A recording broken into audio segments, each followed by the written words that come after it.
The month of love has become the month of what the F. Welcome to WatchMojo UK, and today we're counting down our picks for the top 10 WTF British moments of February 2020. Before we begin, we publish new content every day, so be sure to subscribe to our channel and ring the bell to get notified about our latest videos. For this list, we're looking at the most bizarre stories to come out of the UK this month. From Valentine's Day victories to daytime drama, it's been an odd one. Number 10, Ant Dec Distraught at Devotees. Ant and Dec have been Brit TV mainstays since the dawn of time itself, but even they can't anticipate the way the audience is going to react each night. We've actually saved 2 seats for them because we're about to give them the surprise of their life. For this episode of Saturday Night Takeaway, the duo were going to surprise a grieving couple with front row seats to the show.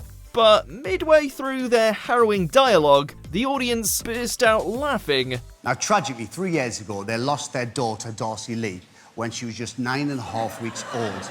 And you can see their faith in humanity vanish instantly. Fortunately, they hadn't all turned into heartless bastards, and it was simply them reacting to what the two were doing on the big screen behind the lads. He's picking our teeth.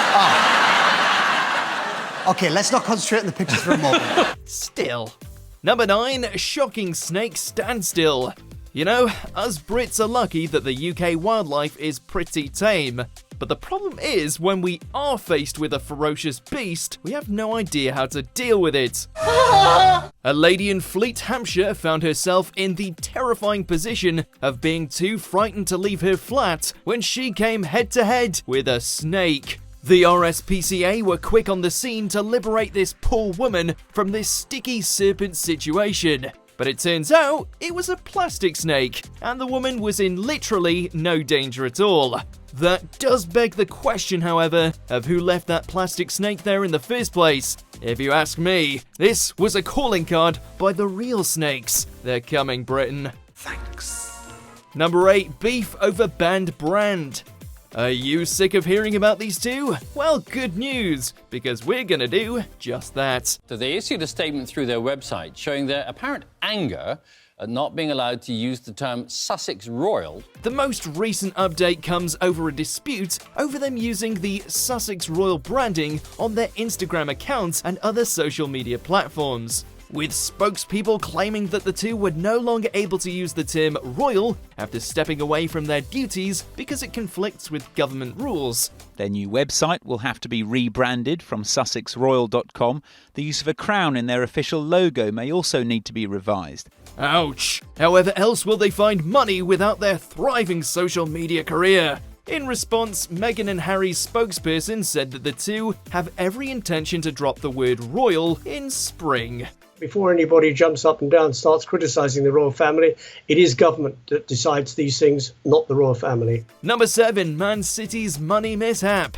After breaking financial fair play rules, Manchester City found themselves in hot water. Manchester City are to be punished for breaking financial rules in football. The squad had allegedly been inflating numbers from sponsorships, and while the £25 million fine was thought to be the extent of their punishment, the worst was yet to come. 2-year ban from the Champions League is very serious indeed, particularly for a club whose main ambition at the moment is to win the Champions League. UEFA banned Man City from the next 2 seasons of the Champions League, leaving them with little more to do than play some keepy-uppy in the backyard while they wait for those 2 years to pass by.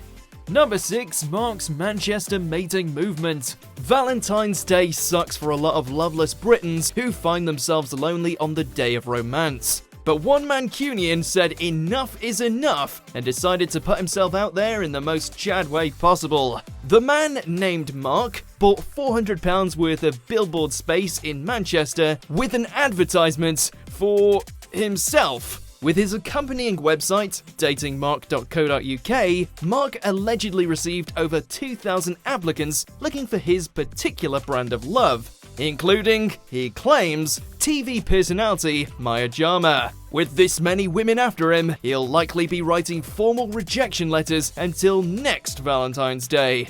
back of the net. Number 5, a song for surgery. And then I suggested, actually, if they don't want me to play the violin during the surgery.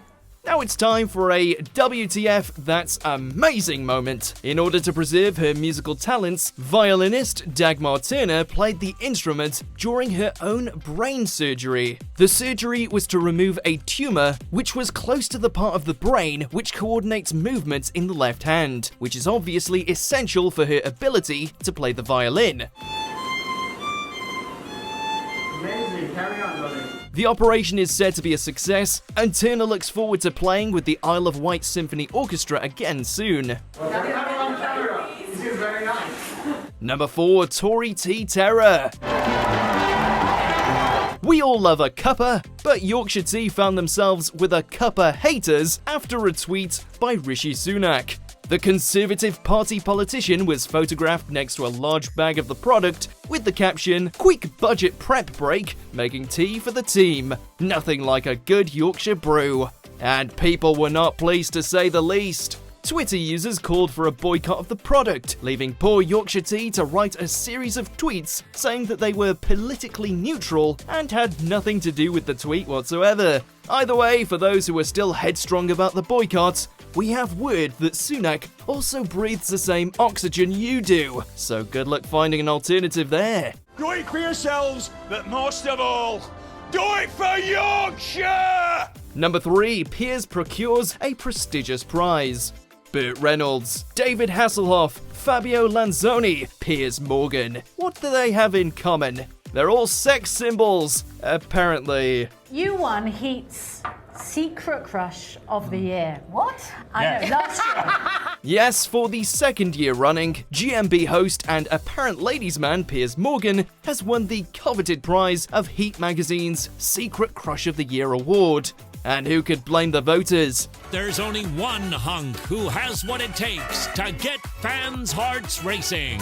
That sensual gaze, those thin lips. Christ, it's enough to make anyone weak at the knees. With contenders like Ant Dec, Alan Sugar, and Prince Harry, the competition must have been fierce in this battle of painfully average-looking blokes. Proud to announce I'm Heat Magazine's Secret Crush of the Year again. Nobody can understand it.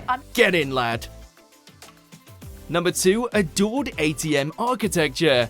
Leonardo da Vinci's Mona Lisa and Michelangelo's David are going straight in the bin because a higher tier of art has graced our nation. TripAdvisor recently found itself with a surge of positive reviews for this modern masterpiece found in Derby. The work in question is a small hole in the wall found next to a NatWest ATM. Users on the website who were so deeply touched by the work have been quoted as saying, "I've seen the Great Wall of China, I've seen the Eiffel Tower, I've been to the Grand Canyon, but the NatWest hole has to be the most awe-inspiring structure I've ever seen." And others have likened it to great human achievements such as the pyramids and Stonehenge. Sadly, art is just never understood in its time, and TripAdvisor has since removed the listing from their site.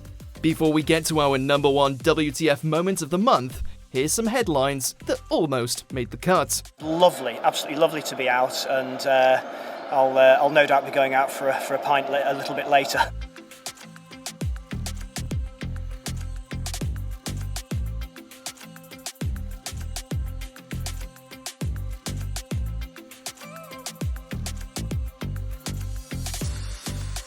Number 1, Flat Earther falls flat.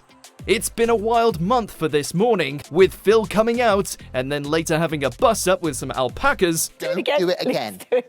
Once is okay, twice is unacceptable. Stop it. Don't look at me like that. But for our money, the highlight was when Flat Earth activist Mark Sargent came on the show spitting some straight facts. So what is that then? What am I looking at if I'm not looking at live pictures? You're looking at CGI, nothing more. Something that started out very simple back in the 1950s. Sorry, did I say facts? I meant utter tosh. Despite Holly and Phil showing receipts such as live satellite footage or recounting the time they interviewed actual astronauts in outer space, Galaxy Brain Mark was having none of it. Both of us, we've interviewed Tim Peake from this sofa. I know. And so what was I doing? Who was I talking to? Where was he? You were talking to a military officer, nothing more. In the end, Phil pretty much takes the piss out of him, but he doesn't really seem to get it. Stop spending all the money on CGI and fake space products and projects, and let's build some more hospitals. Absolutely.